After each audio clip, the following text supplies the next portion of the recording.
आज हम लोग पढ़ेंगे लाभांश एवं सचेव पद्धति। साधारण शब्दों में लाभांश से आशय शुद्ध लाभ के उस भाग से है जो कंपनी के अंशधारियों में बांटने हेतु निर्धारित किया जाता है। अर्थात लाभों में से आयकर व अन्य खर्चे घटाने के बाद जो शुद्ध लाभ बचता है उसमें से जो अंशधारियों को बांटा जाता है, लाभ का हिस्सा जो अंशधारियों में बांटा जाता है वह लाभांश के नाम से जाना जाता है। लाभांश में अंतरिम लाभांश को भी सम्मिलित किया जाता है। अगर कंपनी ने अंतरिम लाभांश की घोषणा कर दी है तो अंतिम लाभांश देते समय उसे समायोजित किया जा सकता है। इस संबंध में शाक्य का कहना है कि लाभांश किसी व्यवसायिक कंपनी के लाभ हैं जो सदस्यों को उनके अंशों के अनुपात में बांटे जाते हैं। अर्थात लाभांश की घोषणा प्रतिशत में की जाती है जो अंकित मूल्य के आधार पर सदस्यों में बांट दिए जाते हैं। लाभांश के वितरण का अधिकार प्रत्येक कंपनी को प्राप्त है। इसके लिए कंपनी के अंतर्नियमों में किसी व्यवस्था का होना आवश्यक नहीं है। विभाजन योग्य लाभ अगर कंपनी ने निर्धारित किए हैं तो कंपनी उनमें से लाभांश की घोषणा कर सकती है।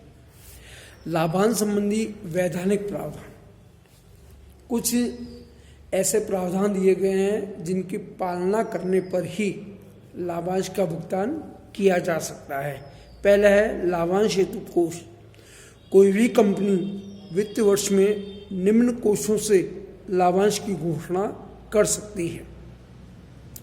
शुद्ध लाभ में से राष्ट्र कोष की राशि घटाने के पश्चात जो शेष लाभ बचता है उस लाभ में से लाभांश की घोषणा की जा सकती है। लेकिन कंपनी ने संपत्ति का मूल्यांकन किया है तो भी लाभांश की घोषणा की जा सकती है। दूसरा, लाभांश की घोषणा के पूर्व निम्न बातों को ध्यान में रखा जाना चाहिए। पहला है स्वेच्छा से संचय कोष में अंतरण।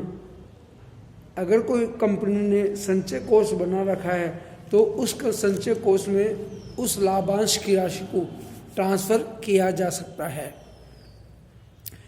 अपर्याप्त लाभ है या लाभों का अभाव है तो लाभांश की घोषणा भी कंपनी कर सकती है। अगर कंपनी के पास पूर्व में कोई लाभ एकत्रित हैं तो उन एकत्रित लाभों में से भी लाभांश की घोषणा की जा सकती है। इसके लिए उच्च वित्तीय वर्ष में लाभ हो यह अनिवार्य नहीं। नंबर 3, स्वतंत्र संचय को अतिरिक्त किसी भी संचय में से लाभांश नहीं।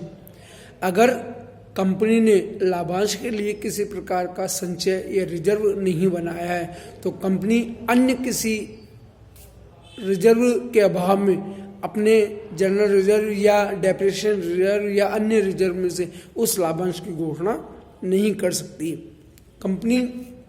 नंबर 4, कंपनी अगर अपनी हानि को कैरी फॉरवर्ड करती है, आगे लाती है तो लाभों में से हानि घटाने के बाद ही लाभांश की घोषणा की जा सकती है।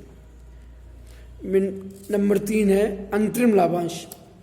किसी कंपनी को अगर प्रथम समय में ज़्यादा लाभ होते हैं तो संचालक मंडल की सभा में ये प्रस्ताव पारित किया जा सकता है कि वह लाभों का आधिक्य होने के कारण अपने अंशधारी को लाभांश दे सकती है तो वो चाहे तो अंतरिम लाभांश की घोषणा कर सकती है।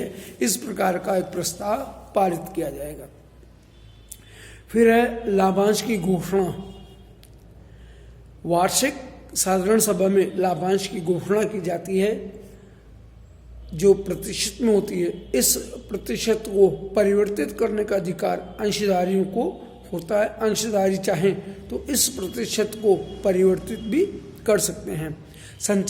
नंबर 2, संचालक मंडल केवल अंतिम लाभांश की घोषणा मात्र करता है अगर संचालक मंडल ने कोई अंतरिम लाभांश दिया है तो उस अंतरिम लाभांश के बारे में भी साधारण सभा में सदस्य को बताया जाता है। अगर सदस्य चाहें तो संचालक मंडल की इस प्रकार की घोषणा पर लाभ जो रोक भी लगा सकते हैं, अर्थात प्रतिबंध भी लगा सकते हैं। नंबर 5वां प्रावधान है लाभांश भुगतान की रीति।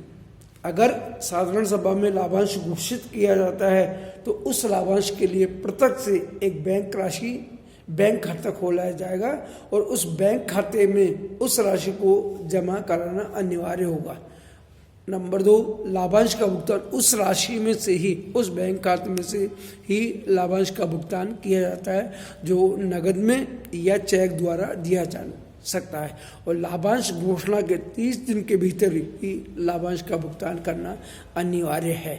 लाभांश अगर भुगतान नहीं किया जाता है 30 दिन की अवधि में तो सचिव पर प्रतिदिन 1000 रुपये का अर्थदंड किया जा सकता है और कंपनी पर 18% ब्याज का दंड किया जा सकता है। इस प्रकार लाभांश का बंटवारा अनिवार्य होता है। आगे हम इसके संबंध में क्या सचिव पद्धति है वो उसका अध्ययन हम कल करेंगे।